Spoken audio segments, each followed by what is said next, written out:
The citizens of Tinley Park filed a lawsuit against the village of Tinley Park that will effectively stop Buckeye from being able to build the low-income housing development unit, if successful. Questions have surfaced about why such a lawsuit is necessary, so I sat down with Kevin DuJan from Storytime Digital Media.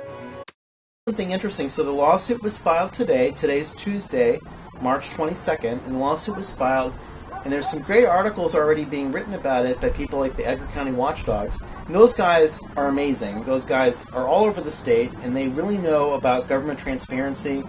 I know other entities that are interested in government transparency, like the Better Government Association and Citizen Advocacy Center, For the Good of Illinois, with Adam Andrzejewski. All these guys do a really good job of taking a look at what the government is doing wrong and holding the government accountable. And the way that you hold the government accountable in America, this is how our system is based, is that you have to file a lawsuit, and filing a lawsuit is petitioning the government for redress of grievances. This is when the village board violates their own ordinances and breaks their own laws. The way that they are held accountable is by a judge. A judge holds the elected officials accountable.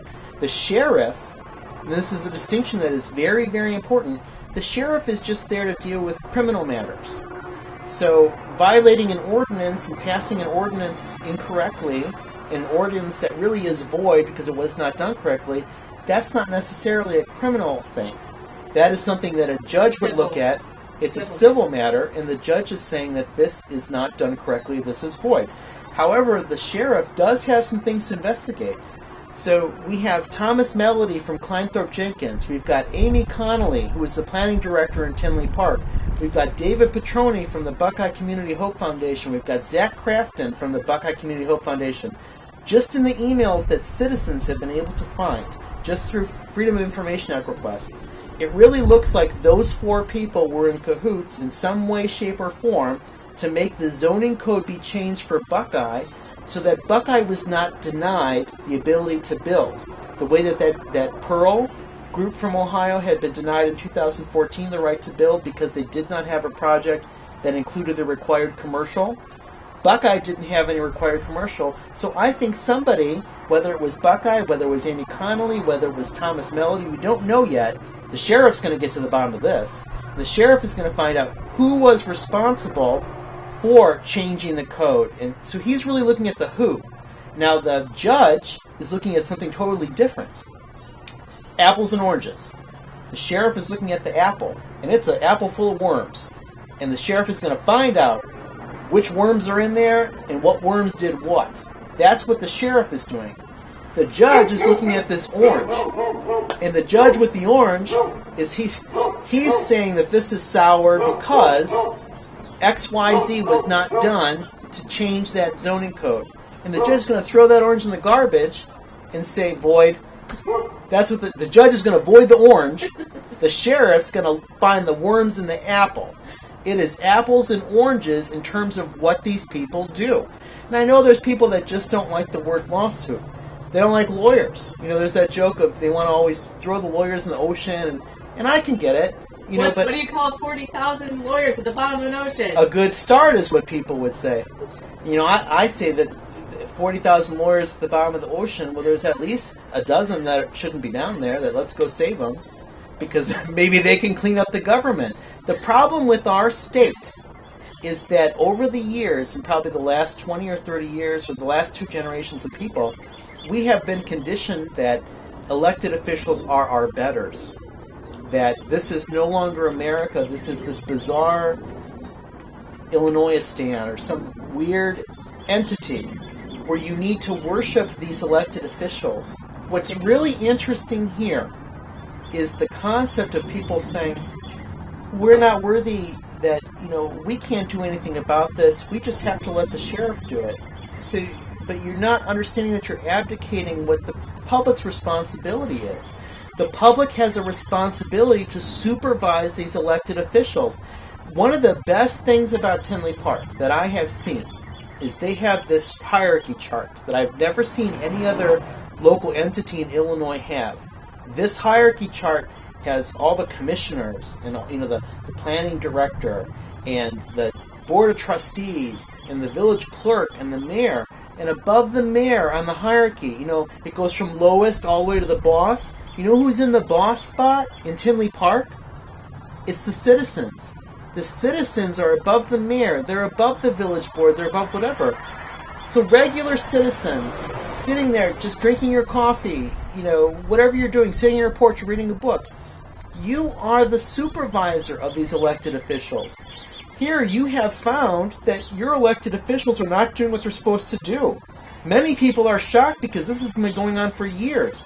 These are not monarchs. These are not royalty. Whether they have a crown on their head or a fancy hat with a nice bow on it, whatever their deal is, and whoever they think they are, when they sit there and they behave badly, like T.J. Grady, behaving so badly and just behaving so ignorantly towards the public.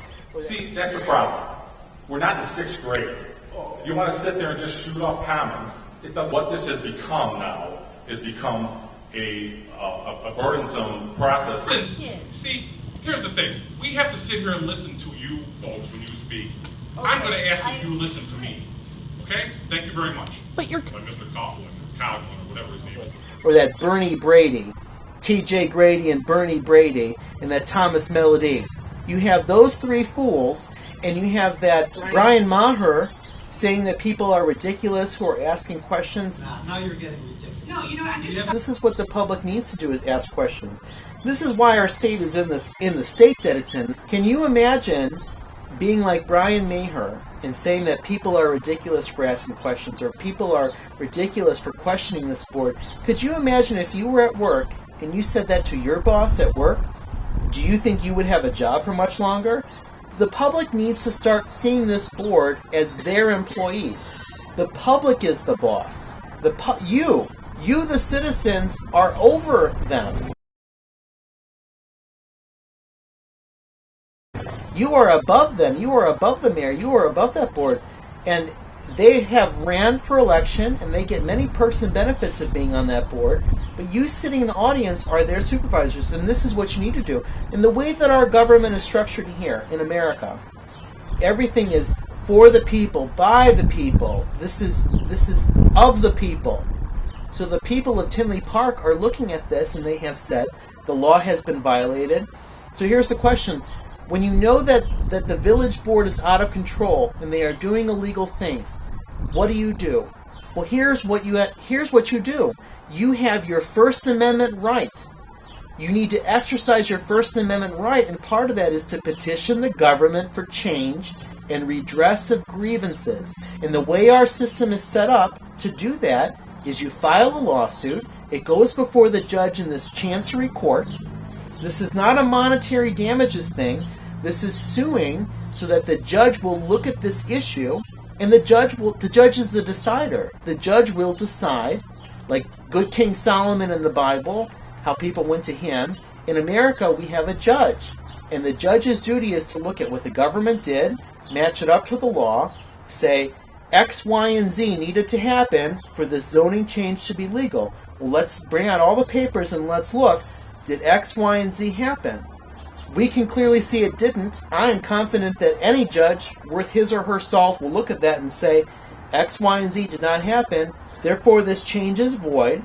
If the change is void, which we know that it is, that's going to pull out that block and that Jenga tower that Buckeye's trying to build, and it's all going to come crumbling down, and Buckeye's going to have to go run to some other town to try to do this. Like in that Simpsons episode where they had that monorail, and it went to North Haverbrook and Brockton and Shelbyville or wherever it went, and it laid waste to those places. This is what Buckeye does. Or like a plague of locusts, from one town to the other, Buckeye goes. Well, it's not going to happen in Tinley Park because the citizens of Tinley Park realized they have the First Amendment right to petition. They're petitioning their government for redress of grievances.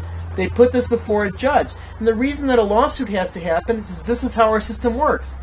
There's not a judge just running around like Batman looking for things that have gone wrong.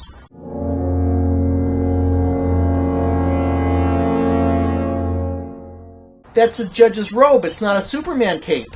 They're not flying around just looking for trouble. The way to get something in front of a judge so that they see that there's trouble is you file a lawsuit. And then the judge looks at it. They come into the courtroom and they look at all the evidence. They hear both sides. I don't know what the village is going to be able to say. The village should just be standing there in tears begging for mercy because the village's own attorneys at Kleinthorpe Jenkins are culpable and responsible in this. Now, there are fantastic attorneys all across our state, and these are people who are so smart and so bright, and they love our country so much, they could be working at a big firm and bringing those big bucks with the fancy art on the walls and all that stuff. But there are so many entities like the Better Government Association and Citizen Advocacy Center and Andy Andrzejewski's For the Good of Illinois and the Edgar County Watchdogs, who are not attorneys but look at all these issues. But there are people who have dedicated their lives to looking at what the government is doing and holding the government accountable. And there are attorneys who specialize in just this kind of a thing. Finding something that the government is doing wrong, looking at it, and then taking that to a judge and having the judge avoid the thing that was wrong and make them do that correctly. And in our country, we have the First Amendment right to petition that includes the right to sue the government for redress of grievances. Now think about this for a second. Let's think about two countries, the United States, and let's think about France before the French Revolution. So France before the Revolution, they didn't have a right to petition the government for change. You couldn't sue the king. The king was the absolute monarch living in the Palace of Versailles. You couldn't sue him if he did something bad. What happened then, they brought out the pitchforks and the tars and the feathers and the guillotines and everything. So it's better to have the mechanism where you can just sue the village. People aren't rounding up T.J. Grady and Bernie Brady and Mayor Seaman and taking them to the guillotine. They've just been sued. That is what happens in a civil society. No one is tarring and feathering David Seaman.